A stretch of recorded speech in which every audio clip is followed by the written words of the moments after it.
Hello guys, आप सभी का स्वागत है माया ऐप के चैनल में। मैं आपकी दोस्त और होस्ट सृष्टि श्रीवास।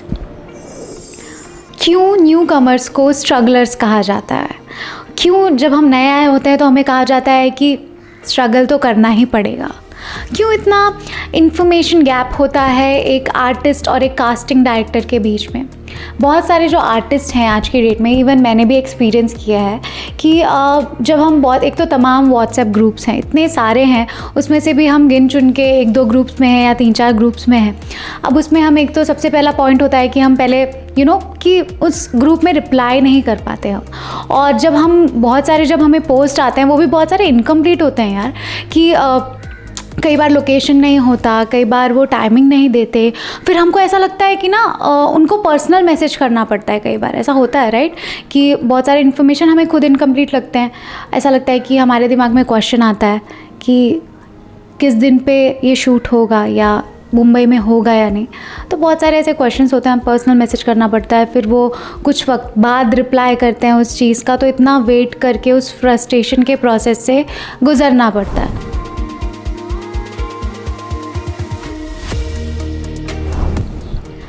तो सर्च फॉर वर्क इतना फ्रस्ट्रेटिंग क्यों हो जाता है?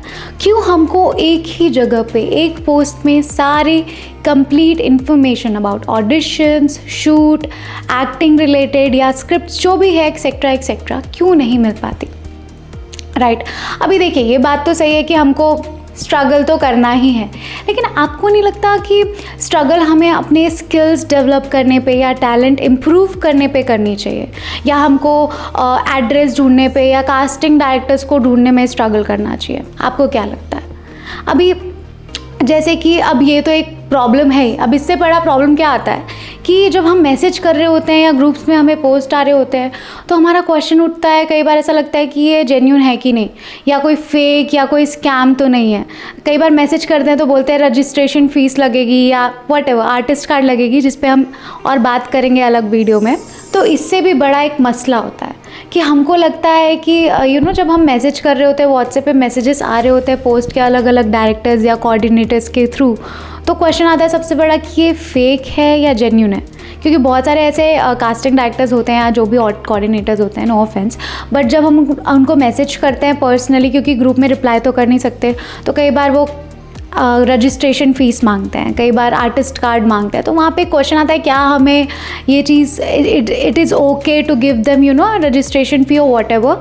तो इसके बारे में भी हमने ऑलरेडी वीडियो बना रखी है, तो आप नीचे जाके लिंक में देख सकते हैं अगर आपको आर्टिस्ट कार्ड या रजिस्ट्रेशन फ़ीस से रिलेटेड कोई भी क्वेश्चन हो तो जैसा कि हम बात कर रहे थे कि एक ऑलरेडी फेक है या जेन्युइन है, ये क्वेश्चन आता ही है। तो क्या ये स्ट्रगल ज़रूरी है? क्या ये स्ट्रगल, ये हमको जो क्वेश्चंस हैं सारी चीज़ों का, इज़ इट नेसेसरी? क्या बॉलीवुड इंडस्ट्री में जो काम मिलना है इतना टफ है? क्या ये बॉलीवुड इंडस्ट्री इतना जैसे बाकी इंडस्ट्रीज़ हैं, बाकी प्रोफेशंस हैं ऑलरेडी, जैसे कि सपोज़ एक स्टूडेंट है, वो स्टडी करता है MBBS की, तो वो MBBS की स्टडी के बाद डॉक्टर बन जाता है, फिर वो प्रैक्टिस करते हैं हॉस्पिटल में और वो फिर वर्क उनको काम इजीली मिल जाता है ये। और हम सपोज़ हम एक आर्टिस्ट है, तो अगर हम थिएटर में स्टडी कर रहे हैं या कहीं एक्टिंग स्कूल में हमने कुछ कोर्स किया है, उसके बाद हमें काम मिलना इतना मुश्किल क्यों हो जाता है? पहली बात तो थिएटर और जो एक्टिंग स्कूल्स को लेकर इतनी अवेयरनेस ही नहीं है। मुंबई में है, मुंबई में जो लोग हैं उनको पता है, लेकिन जो लोग ऑलरेडी सिटीज़ से बाहर रह रहे हैं उनको अवेयरनेस नहीं है। इस बारे में भी हम डिटेल में बात करेंगे कि how we are helping those person as well. But अभी जो मुद्दे की बात है ये है कि इसके बाद हमें काम क्यों नहीं मिल पाता, क्यों इतनी हमें प्रॉब्लम होती है काम के लिए? तो क्या इस प्रॉब्लम का, इन सारी प्रॉब्लम्स का कोई सॉल्यूशन है हमारे पास? क्या ये सच में कोई ऐसा प्लेटफॉर्म है, कोई ऐसी टेक्नोलॉजी है जो ये स्ट्रगल आपका कम कर सके? तो इसका आंसर है यस। माया ऐप आपका स्ट्रगल कम ही नहीं बल्कि बहुत स्मूथ कर सकता है।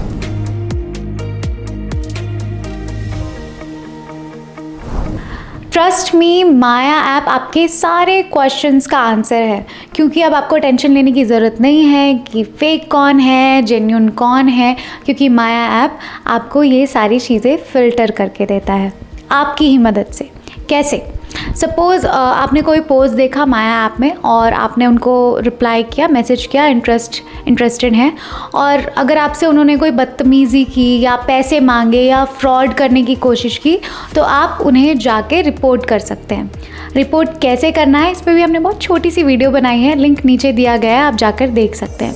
तो अगर आपने रिपोर्ट किया है किसी को, तो माया ऐप की टीम उनके अगेंस्ट, उनकी प्रोफाइल के अगेंस्ट जल्द से जल्द स्ट्रिक्ट एक्शंस लेती है, उन्हें ब्लॉक कर देती है, ताकि किसी और को या कोई भी न्यू कमर्स को ऐसी प्रॉब्लम्स फेस करनी ना पड़े। और जैसे कि हम प्रॉब्लम के बारे में बात कर ही रहे थे, तो माया ऐप में सारे अपडेट, सारे पोस्ट आपको कंप्लीट इन्फॉर्मेशन के साथ ही मिलेंगे। सो अगर आप एक एक्टर हैं और काम ढूंढ रहे हैं, तो माया ऐप डाउनलोड करिए और हमें बताइए कि आपको माया ऐप कैसा लगा। और कोई भी फर्दर इन्फॉर्मेशन चाहिए हो, कोई भी डिटेल्स चाहिए हो, किसी टॉपिक में बात करना हो, तो वो भी आप हमें सजेस्ट कर सकते हैं। Thank you.